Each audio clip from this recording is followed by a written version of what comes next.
बच्चा होने पे हंसी मजाक का गीत है, सुनकर आनंद लें। पहले सभी लोगों को मेरा नमस्कार।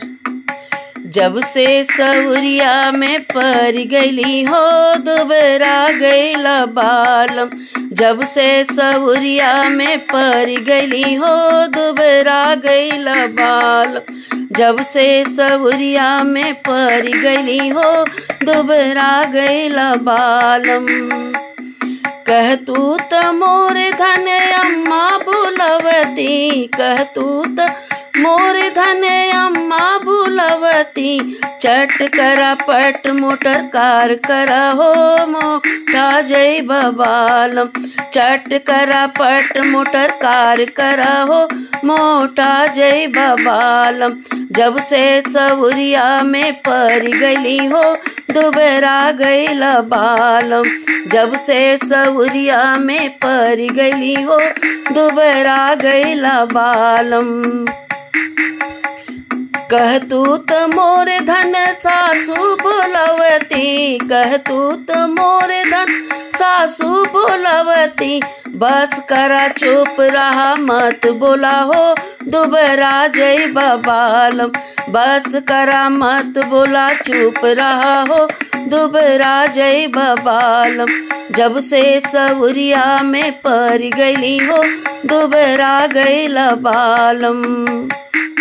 कह तू त मोर धन बहिना बोलवती, कह तू त मोर धन बहिना बोलवती, चट करा पट मोटर कार करा हो मोटा जय बबालम, चट करा पट मोटर कार करा हो मोटा जय बबालम।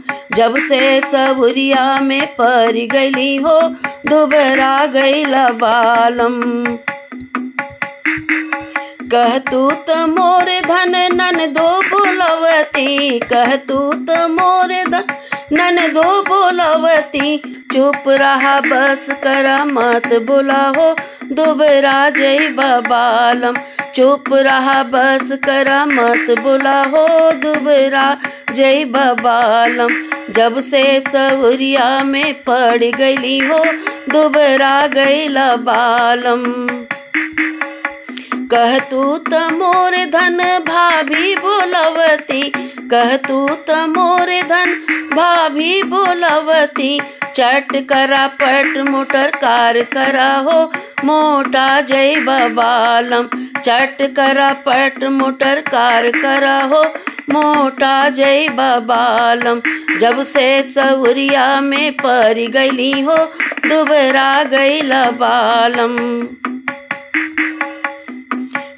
कह तू त मोर धन नन जेठनी बोलवती, कह तू त मोर जेठनी बोलवती, बस करा चुप रहा मत बोला हो दुबरा जय बबालम, बस करा चुप रहा मत बोला हो दुबरा जय बबालम।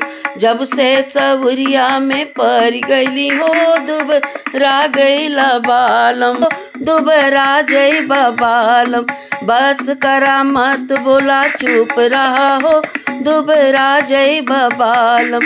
जब से सवरिया में पर गईली हो दुबरा गईला बालम।